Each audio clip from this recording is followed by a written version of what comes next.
Hey there, Whit. Hey Eric, What's going on, how you man? doing? Can I'm you good. hear me? Yeah, I can hear you. Yeah, man. All right, let's get I got those covers on. Love it. Love to see it. my Let's cover. go. I'm good to go. Um, thanks for doing this. I think really appreciate it. And Yeah, I appreciate you yeah, reaching out, dude. I'm excited yeah, about we love your stuff. We've been listening to it for a long time now, and nice to kind of like get it going. And it was really fun trying to hash it out on my end and it. one of my favorite songs and try to put it together kind of in my own perspective. And yeah, it's good to expose you to my 100 strong followers. So Yeah, I yeah, appreciate you'll get a I'll couple get listens and I'll get maybe to expose you to my 185 or there you whatever. go. All Yeah. right, there you go. And it's a mutual win-win. Um, Great. Well, appreciate you again being on here. Really excited to expose you to our very very strong influencer in Instagram following Yeah. and beyond. Um, I kind of wanted to start. I was curious where you started. Like all of us, kind of. Did you start? Were you just a musician playing at Mm. home, or were you taking lessons, that kind of thing? Yeah, so I always had an interest in music, and we had an electronic keyboard, like not a piano, but electronic piano, like an piano or whatever at Yeah. my house. So I'd messed around a little with that, but didn't really know what I was doing. And then I think when I was, I don't know, either in fifth or sixth grade, I took a couple months of piano lessons. And then my piano teacher moved to San Diego. So that was kind of the end of my, Yeah. Was the end of that. yeah, that was the end of that. And so from there, I was like, all right, I'm on my own, but I still want to learn. So that's when I started using YouTube pretty much to learn how to play. And so I started off on piano, I would look up, basically just how to play Hallelujah on piano or how to play Hey Jude or whatever it was. Right. But rather than kind of developing like a foundation, I kind of just dove into it. I was just going directly into songs I wanted to play, figuring out what different chords were, what transitions I needed to be able to do, and all that. And then it just kind of developed into, it just accumulated into a general understanding of how piano works and how to play. And then eventually I started playing guitar in high school, but it wasn't really until college when I started writing my own songs and putting them out there for friends, family, whoever wanted to listen. Awesome. Yeah, I think it's funny. I was thinking about my own experience, and I think it might be a better way just intuitively just to learn the music and the things that you love already Yeah. instead of the scales and starting. I started similar with a lesson, and you start with scales and things, and then you kind of died off. I stopped doing it. Yeah. But the love was always there to just generate the songs I liked, and I was always messing around with things. Yeah. So it was interesting to hear that. What about your kind of music influences? Were you rock heavy? Yeah. Pretty rock. Yeah. Pretty heavy. Like I remember as a kid, I was really into the Red Hot Chili Peppers and also Sublime, which is, a little more like surf rocky or whatever. And then like in high school, I really started to get into some older musicians like from the 70s, 80s, Tom Petty. I was a really big Bruce Springsteen fan. Oh yeah. But the most direct influence on the songs that I write, I think, would probably be The Strokes is big for me. Yeah, I And could see that. Yeah. some indie rock bands too. Like I don't know if you've heard of the Walters or Oh Peach. yeah. Mm-hmm. Walters and Peach Pit are probably the most Yeah. direct influence on my songs. I Yeah. love the lyrics. I love what they talk about. They're always really honest. And sometimes brutally honest, which Yeah. I always appreciated. That's one of my favorite things about your stuff is I think you do a good job of getting to the truth of a lot of these things. And that is something I struggle with. I know when I sit down to write lyrics, I kind of get to this like vagary pop, like I don't know, everything's kind of a metaphor and means nothing, but Right. I like the cutting specificity of what you write. I think you do a great job on that. So that's funny. The Walters and Peach Pit for some of your influences. That makes sense. Yeah, it's kind of blunt sometimes, you know. Yeah, It's like yeah. it's But not you being feel blunt. it. You feel it. Yeah, you feel Yeah, it. that's what it's all about, right? I want to Right, feel yeah. it, and I want to put it in this like musical world. Yeah, and it's all about relatability too. Like I've always thought that the best music is just music that's relatable, you know. The songs that Yeah, different people are gonna end up liking and loving are the ones that they can like, you know, they've been there. They know those feelings. Like it's right. not foreign or new. It's things that they've been through or feelings that they've had, you know. Yeah. So that I try to put that into my music for sure. How do you typically um, kind of start when Mhm. you're writing a song? Do you start from any certain place, or is it kind of just whatever you're feeling that day, or how do you typically start? Yeah, it's usually songs will come. I'll just be messing around on the piano or the guitar, and You say it, piano first most of the time for you? piano. Yeah, I'd Yeah, say piano first. yeah, Sometimes I'll find something on the guitar that I really like, yeah. but I feel a little more comfortable probably playing piano too, so that maybe that Right, contributes to it. But I'll find like a chord progression usually that I really like, and then I'll just play with that, see what else I can do with it, and then at a certain point, I kind of say to myself, I kind of think in my head like, what is this song about? Like, I hear the music, it's making me feel a certain way. What is this about? And then I kind of just start, you know, spitting whatever comes out of my mouth, you know, whatever comes out, and then sometimes it turns into a song, and yeah, sometimes it doesn't. Sometimes, you know, I'll be excited about something, but it just doesn't really click, and I just kind of move on and forget about it. That's kind of a big part of songwriting is you're not always gonna just come up with something that you're really happy with and want to move forward with. Sometimes it doesn't work out. right. It's okay. You just Yeah, keep, you know, I yeah. guess. No, I feel that maybe all too often. Yeah. Um, but do you have a kind of regular cadence? I know you're kind of you're you're leaving school and now heading towards law school, right?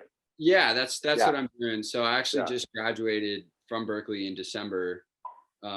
And I've been studying pretty much nonstop for the LSAT, which I'm taking in a month. So Good that's luck. Yeah, yeah, thanks. But yeah, I've got a piano right here next to me in my room, and I've got a couple of guitars around, so I'm always kind of relying on that as a way to mental de-stress. break. Yeah, Yeah, mental break. I think it's a great creative outlet, you know. yeah, yeah. Um, yeah, no, I feel the same way. And Mm, it's definitely something that um, you can kind of just like, if you're noodling on something in your head, I mm. feel like you can just sit there, throw a couple chord progressions down, just and it kind of helps you move those thoughts in a different way. And Oh yeah, I feel like absolutely. I do that a lot. Absolutely. Sometimes, you know, I'll start coming up with a song or whatever, and a lyric will come out, and I hadn't even realized I felt that way about Yeah, whatever it is until I see it in one of my songs. And then I'm like, whoa, I didn't even know I was like processing this in that certain way, or had that feeling towards whatever. But then I kind of see it in the music, and it's definitely a good way, like you said, you know, to move your thoughts around and just kind of I don't know, it's just helpful for mental yeah. clarity and all of that. Do you, how much music theory do you delve into? I know a lot of people have different processes, and Mhm. do you use that a lot, or for the people out there that maybe are afraid of music Yeah. theory? Yeah, I don't rely on it so much, especially when I was starting out. I really had no knowledge about music theory. right, I took one music theory class here at Berkeley, and that it was definitely nice to learn about things I had never considered before. And I think it definitely made me a more competent musician, but I wouldn't say I'm actively using it while I'm writing a song or while I'm playing, but I guess sometimes it does come out where I'm like aware of I've kind of always thought of it of like things that I'm allowed to do in a certain key or with a right, certain song that I'm not allowed to do. And so right. that music theory has helped with that. But Yeah, it's not always essential if you especially if you're just getting started out. I don't think, like you said, I don't think it's best to just immediately just start trying to learn all these scales and yeah, learn these rules. It's just having fun with it really is the best yeah, way to get going, I'd say. yeah. So there's hope for everybody. Oh, there's hope for Yeah. everyone. I always Yeah. say that, you know. Yeah. I always have friends say, "Oh, I'd love to learn how to play guitar, but you know, I'm 21, I'm 22, I can't do it." And it's like, what do you mean? Like, Yeah. yes, you can. You just have to, Yeah. you just got to do it. Just got to give it a You know, shot. you get, those famous YouTube videos. You need 4 chords, and you like the same 4 chords in the same order, and you have Oh yeah. access to infinite songs, Oh yeah. which Absolutely. is wild. It's great. Yeah. Yeah. That was something that I always like. When I first got in, I was like, how do they copyright this stuff? But I realized, like, a progression you can't copyright, and all the other things that go into it, which you'll learn maybe about in law school. Yeah. Definitely. I do want to kind of ask you about the live experience. Mm. From my perspective, that's something that I haven't really done. Yeah. When did you first start getting it? Were you like, I feel like a part of me always feels like you're not good enough, right? Mm. Like the song isn't good enough. You don't have good enough voice. You're not gonna put Yeah. it together. But I feel like maybe you just get out there. How did you approach it when you started? Yeah. I mean, I think those feelings, like you just talked about, are like, oh, I'm not good enough. Maybe I'm not ready. Maybe the biggest thing is, oh, they're not going to like it. Like, these people don't want to hear what I have to say. There's better people. But that just comes from a place maybe that your people are concerned about what other people think about them. But Right. if you're able to drop that, which is not the easiest thing to do, but if you're just doing it for yourself, you know, and you're not really caring so much about what the people in the crowd think, and you just know, oh, this makes me happy, I want to give it a shot, then that's a great place to start. And there's always, I mean, during COVID times, it's been different, but open mics is a great way to get into that for me. Yeah. I was doing a lot of open mics freshman year of college, and that was a great way to kind of test out new songs and just see where I'm at with different songs and what I want to change. Right. And then from there, I started playing with I've played with a couple different bands here at Berkeley, which has been a great way to develop my songs and just to hear feedback from other people. And I really love playing with other people. So that helps. That'll boost your confidence too. Yeah. I think in playing live shows. Yeah, I find that like music is like at the core, it's really just like sharing experience. And I tend to do a lot of it alone just because I'm, I got the piano and guitar, and I feel like that second piece of it, whether when you're playing live or you're playing with a band, you can kind of kick stuff off each other, and get the feeling. Maybe you played a song, and you were up on stage, and then you kind of felt like, oh, this is how it's supposed to go, like in the moment. I don't know. Right. Yeah, it's pretty cool. Yeah. In terms of people out there who are just kind of solo and looking to get their chops out in the live experience, did you say kind of coffee shops and open mic nights are a great way to start? I'd say it's a great way to start. Yeah. And you also get the experience of seeing all these other musicians who are in the same place as you, in the same boat, you know. A lot of people at these kind of venues, like I said, coffee shops, open mics, are in the same place where they might be a little nervous, or they're looking to play with other people, and you realize you're not so alone in the experience as you originally thought. I've made friends through open mics. I've had like jam sessions with people who I've met at bars doing open mics, and I think it's a great way to expand, just expand as a musician and meet other people who have the same interests. It's a lot of fun, and they're usually, it's most of the time it's free. You get to have fun after, stick around, watch out other musicians, and you kind of get that adrenaline rush is real. It's real. Yeah, I'm sure. It's a great feeling, Yeah. Even if it didn't go perfectly, you're still like, all right, well, I did it. I put myself out there. I did it. Yeah. And now it's time to have a great night. Yeah, exactly. I think, sounds like a win-win. Yeah. if you are up on stage and you make a mistake or something, or you have a Yeah. flub, like what do? You just keep rolling with it, right? And Yeah, I remember I had this one time I was trying out a new song I had written at this bar in Berkeley, and I totally forgot the lyrics. I could not find the next line. And so I think I stopped on like a G chord, and it was the next line was supposed to come, and I just kept hitting the G, just like, and then I stopped, and then it came to me, and then I just did a big, just right nice. into it, and people like Yeah. cheered and stuff. Because in Yeah. that kind of environment too, like, Great.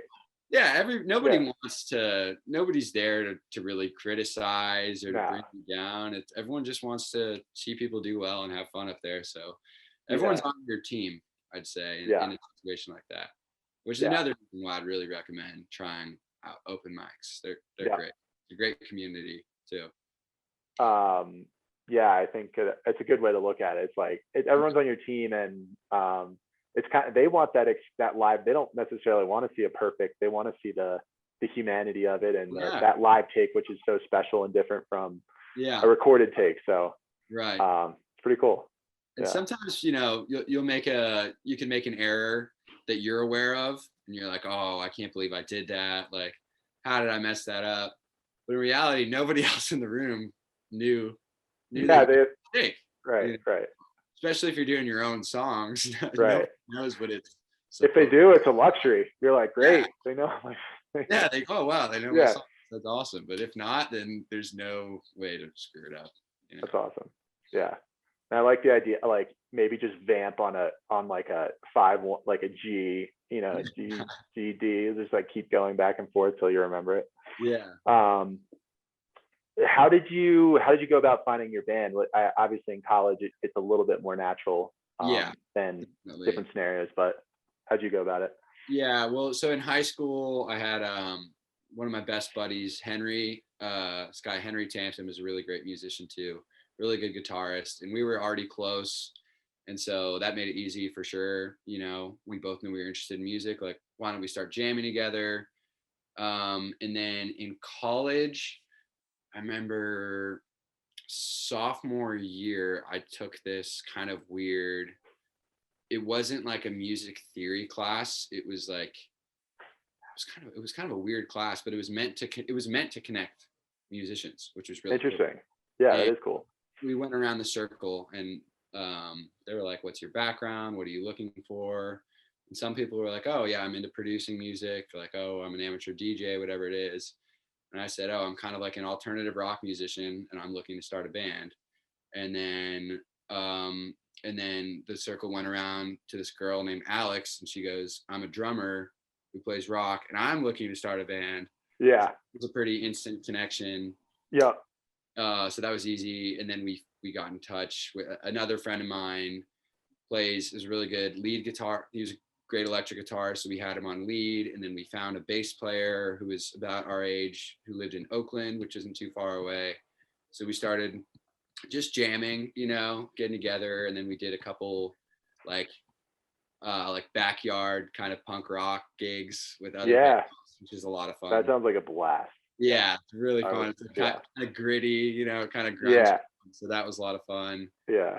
And then the other band that I've been playing with the same guitarist, we play in a house just 2 doors up from me. My buddy, his name's Pranav. He's a really great drummer, and he's got this awesome setup in his room. So I'll go over there 1 or 2 nights a week, and we'll just rock out, you know, for a couple hours. And we haven't been able to do a show or anything because of, you know, the pandemic.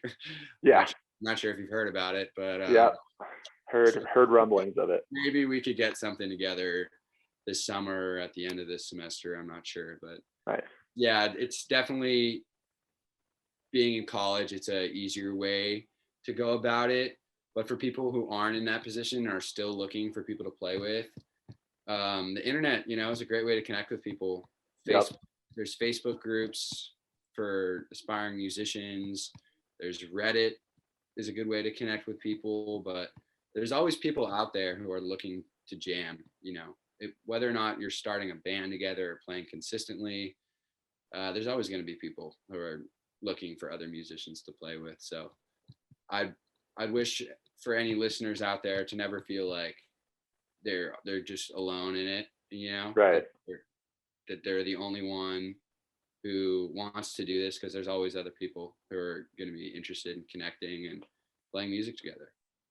Definitely. When you go into cutting a track and recording it, that is another kind of endless slog of learning, and there's all kinds of pieces to that.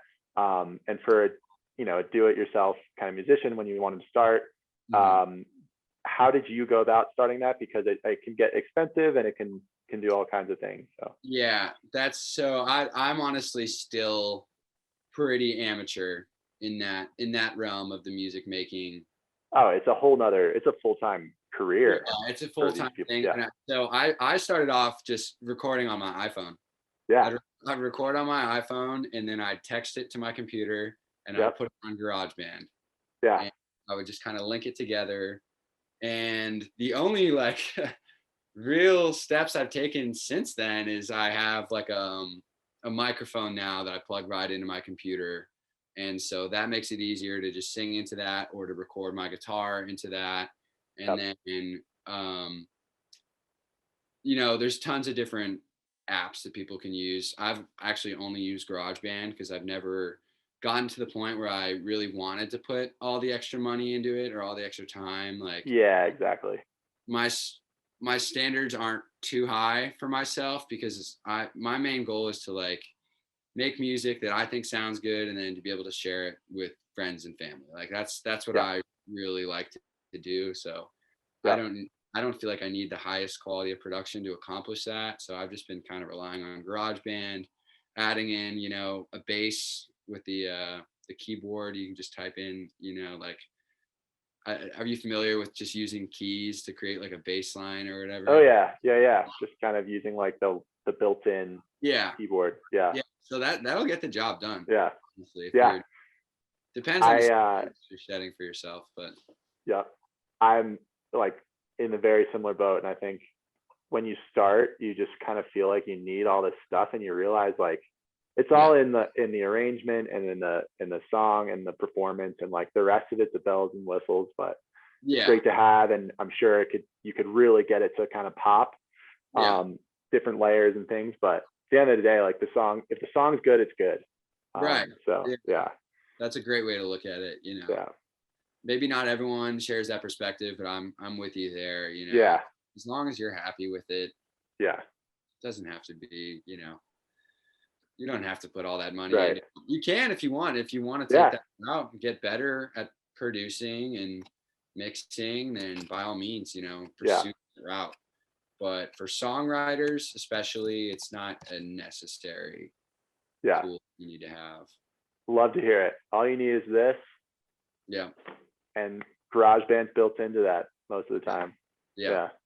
So nothing's stopping anybody here. Yeah, exactly. The barriers are pretty low. Yeah. I love it. Production is definitely, it's something that I'm endlessly fascinated with, and I'm trying to get better at, but it is a slog. And I mean, it can really take away from the songwriting itself.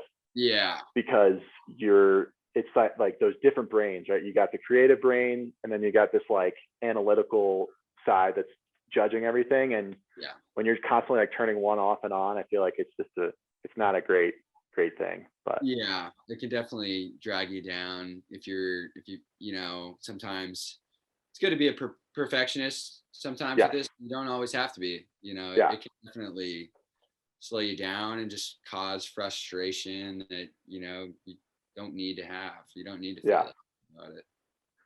I heard a quote recently from another musician on Reddit, actually, but it was quoted from other places.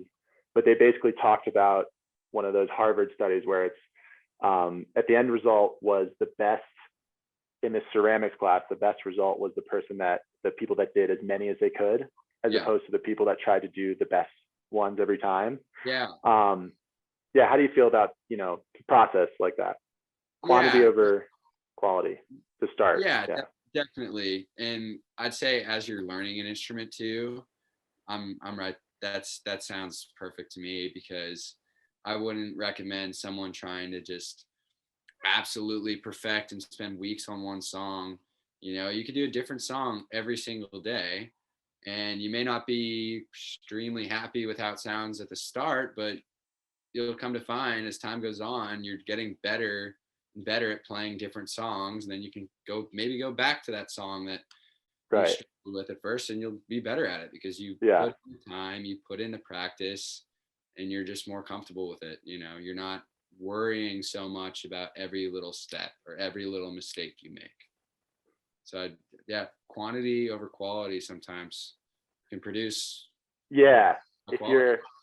you're looking, as long as you're growing, you know, if you just keep putting stuff out, look at it, see what you can grow on, and not take it too personally. It's hard. I can't, you know, every single one you kind of feel like isn't good enough, blah blah blah. But Yeah, sometimes it's good to just get it out there. yeah, definitely, definitely. Um, what would you say maybe is the best advice that you've been given, that you've taken with you in music specifically? Um, this might sound, I don't know how this will sound, but just it's I mean, everybody just says practice. I don't want to say that. That can't be it. That can't be it, but I mean, that's a big part of it, you know. I feel you though. It's like just do it, right? Yeah, Like just do it. Yeah. yeah. The You're not Nike gonna approach. you're not gonna grow as a musician Yeah. in your sleep Right. or Or thinking about watching it. YouTube or yeah. Yeah, watching Yeah. YouTube, it's a pretty hands-on thing, you know. You gotta just, like you said, just do it. Just give it a Yeah. shot. Like, it takes time.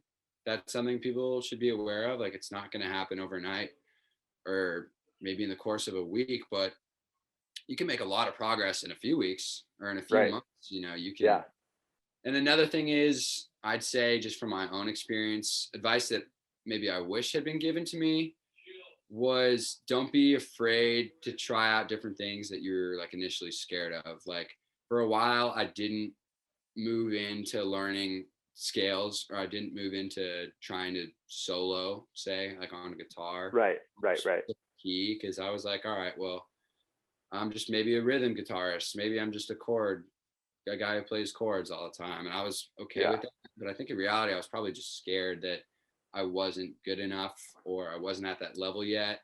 But once I started diving into it, it came, you know, it wasn't that hard. It just takes a leap sometimes, you know, Yeah. just trying it, you know, just give it a Yeah. shot. Just give it a shot. I'm with you on that. Mm. Um, all right. Well, that's all great stuff. Let's get into some of your stuff, and particular the "It's Up to You" song. Um, that's one I know I think "Reel Me In" probably might be my most played of Mm. all of yours. But for whatever reason, like when I sat down to like want to play one of yours, it's like I'm going to play "It's Up to You." I think it's that like that Yeah. just guitar, that kind of simple with a little Yeah. extra melody note on top and moving Yeah. through. But tell me a little bit about the background for that one.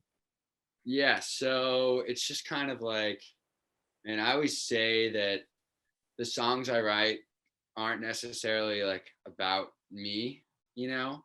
It's like, yeah, I'm probably drawing this from a real experience of like Yeah, feeling maybe unconfident with like say there's a girl you think she's out of your league or whatever, you're not sure, you're nervous about it, but maybe just like shooting your shot, taking the leap of faith, see what yeah, happens. So that's what this song is about. And like I said, I don't picture these songs being about me. Like, I don't picture necessarily like me being the main character of it. Kind of the idea of it is that like anybody could hear this song, and picture themselves, you know, in it. yeah, So that's definitely evident in this song. It's basically just a story. It's like a love story, kind of a guy who he's got self doubts or whatever. He's not extremely confident or feels like he's experienced or whatever, but he's saying, hey, you know, maybe we can make this work. It's definitely got a theme of optimism throughout it yeah, too. yeah. Like there's Kind of, it's yeah, like up and down, you know. It's kind of like acknowledging some self doubts. Maybe it's not going to work out. Like, one of the main lines is, and I know I'm not the one you dreamed of. Like, I may not be the perfect guy, but I may not have been around the world, may not be what you were expecting, but maybe we can make it work. Yeah. That's what the song is really about. I really empathize with that line. It's like that, like all of that self-doubt that kind of comes out when you're about, if you're going to approach someone you're interested in, or maybe you like somebody and you want to say something, and the self-doubt that starts to flood in. Right. And so I felt that, with this like, we'll say character, I guess, this like, it's like this journey where he's like, I'm nervous, I don't know, I don't want to do this, and then it's kind of like, no, I'm good, and then it kind of like goes in and out. So yeah, I felt that very vibrantly as I was writing my version. I kind of took that essence, and I was like, that's what I got from like you gave me this like very distinct feeling, and so I like kind of continued that story with maybe a different character, let's say.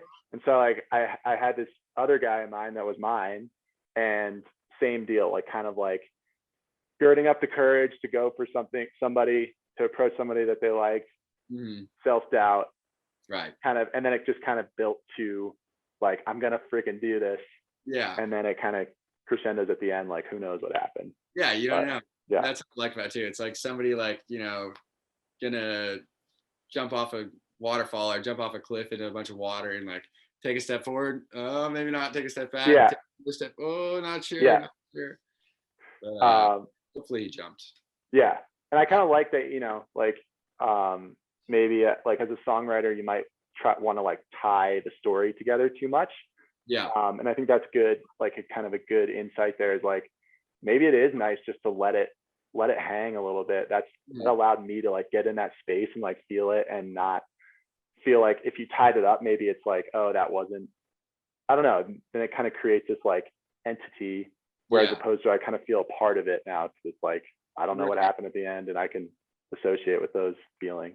It's not the singer, which is me, but it's not me telling the listener how like this exact explicit story, this is how it went and it's over, just walk away from it. No, it's like a prompt, it's a proposition, or a proposition. People can do whatever they want with it. They can, which I appreciate that part of the song for sure.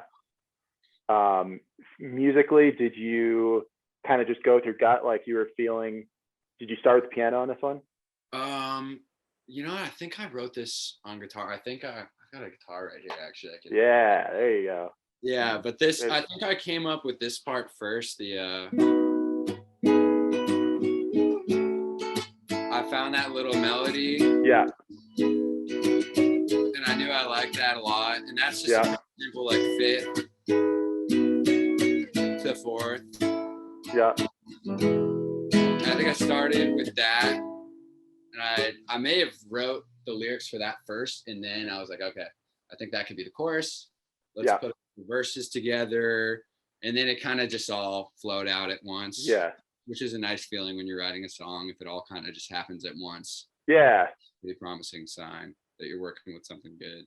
Does that happen to you a lot? Do you tend to like, it's either kind of an all or nothing, like either you don't feel anything, or it's like the whole thing is there? Or like honestly, maybe 75%.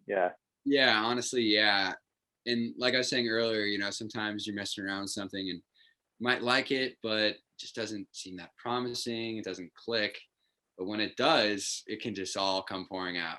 Great. It's a really good feeling. So I'd say I rarely write a song over a period of like months, Maybe a good thing. Like, otherwise it's like something different. It kind of has to be, in my opinion, obviously you can write music however you want to do it, but it almost like kind of has to be like that, like essence of that feeling you had those 3 days, If it's like 7 different days, it's all of a sudden it's like too many different pieces.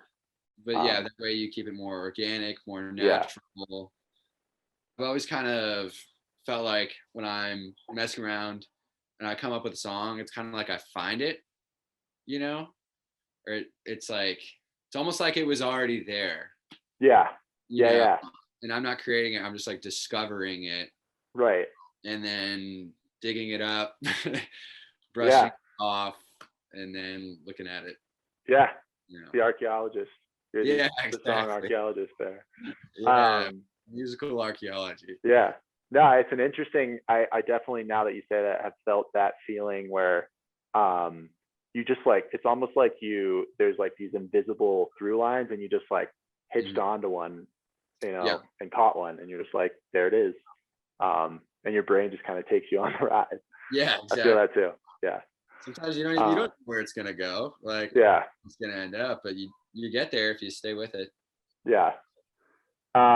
What's next for music? I know law school is going to be a lot. Are you going to be able to keep it up or what? Yeah, so I've always had it like as a passion and a hobby, but I definitely, these past 3 months especially, I've kind of had to put it on the back burner more than I wish, you know. Because I love when it's a huge part of my life, you know. Yeah. I love the feeling of when I'm not doing it like I need to be doing it, you know. Yeah.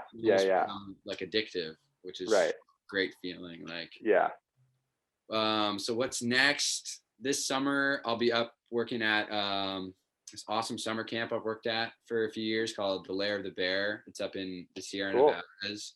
Yeah. I'll be the music director this summer, which will be great. So I'll be doing like 2 live shows every week all summer. There you go. And that just is a great way to keep me practicing and also being able to write new material.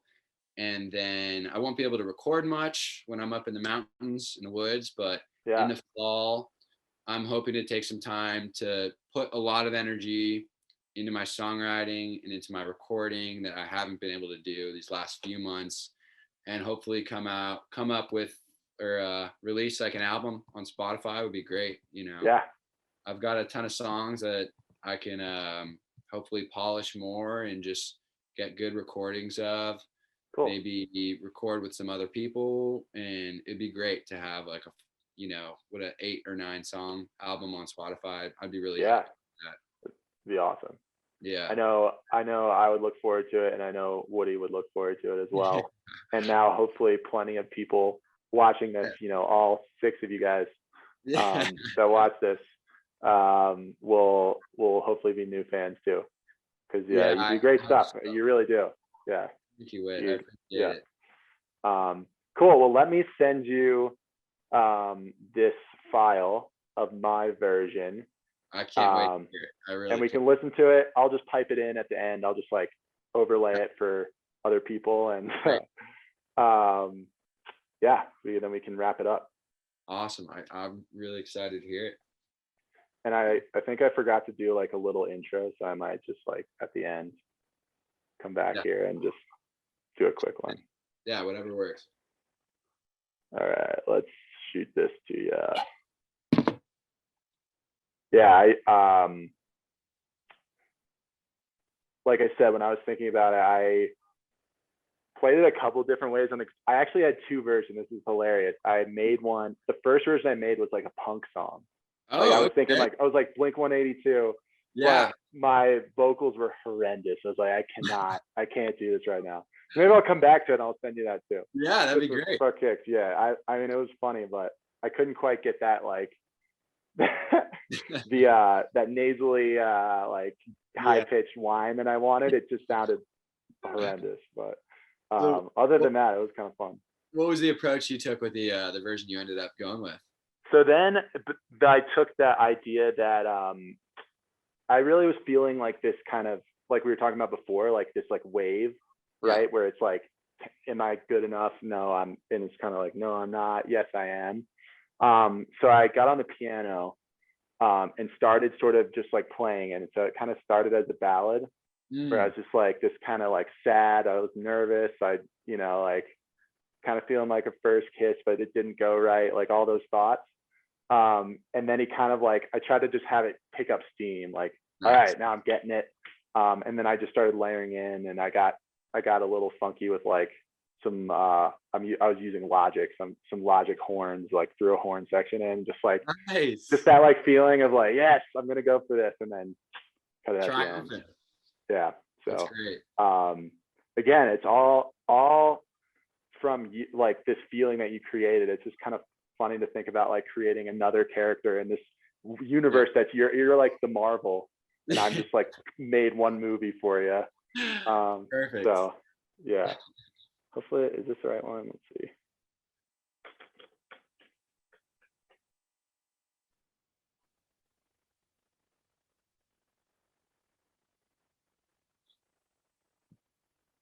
Have you been going to that camp for a while? Yeah, a long time. Nice. Since I was a baby. So it's a Cal alumni family camp actually, Okay. and my mom staffed there when she was in college, and then my sister worked there for 4 summers. My brother did 4 summers, and this will be. I would have done it last summer too, but it was canceled because of COVID. But Yeah. we're back there for fourth and final summer with some great friends. Yeah. A beautiful place, great, like amazing people. Yeah.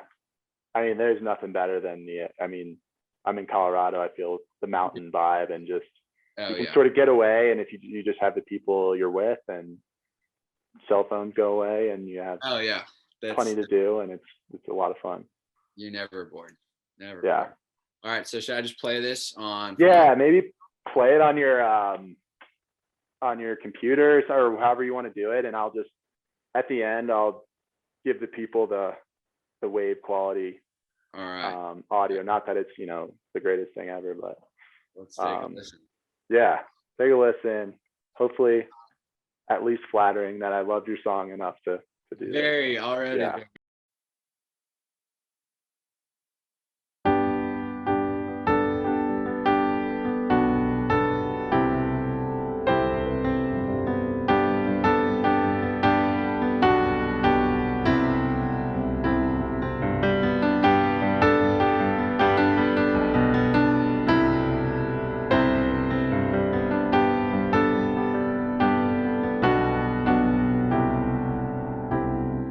I don't really know you,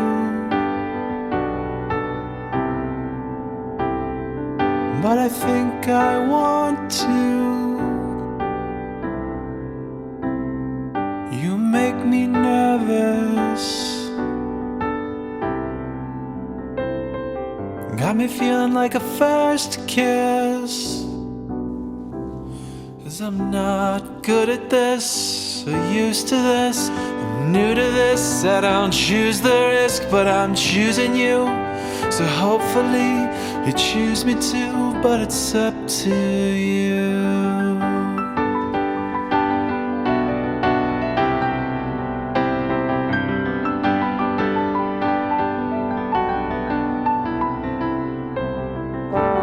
I don't know, I'm not the man you dreamed of, the skinny kid who's never left California. But I'm hoping I can fill the gaps with some real love.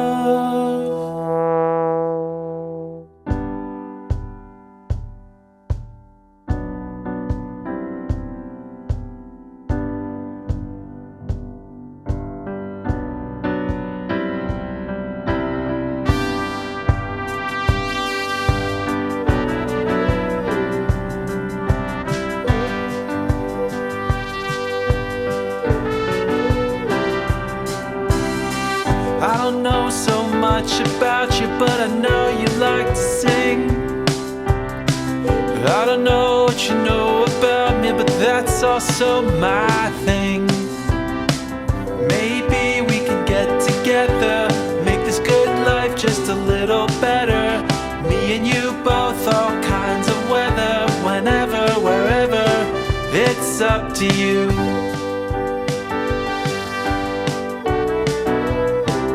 It's up to you.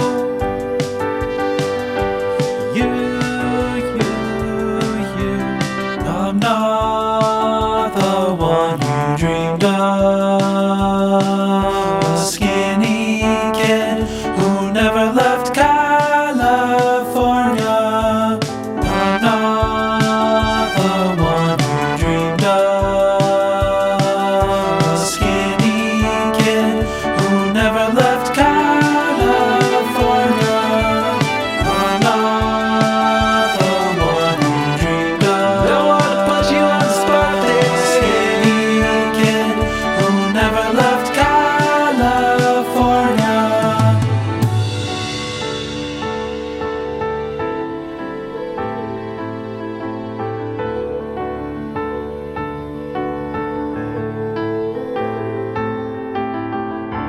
but I'm hoping I can fill the gaps with some real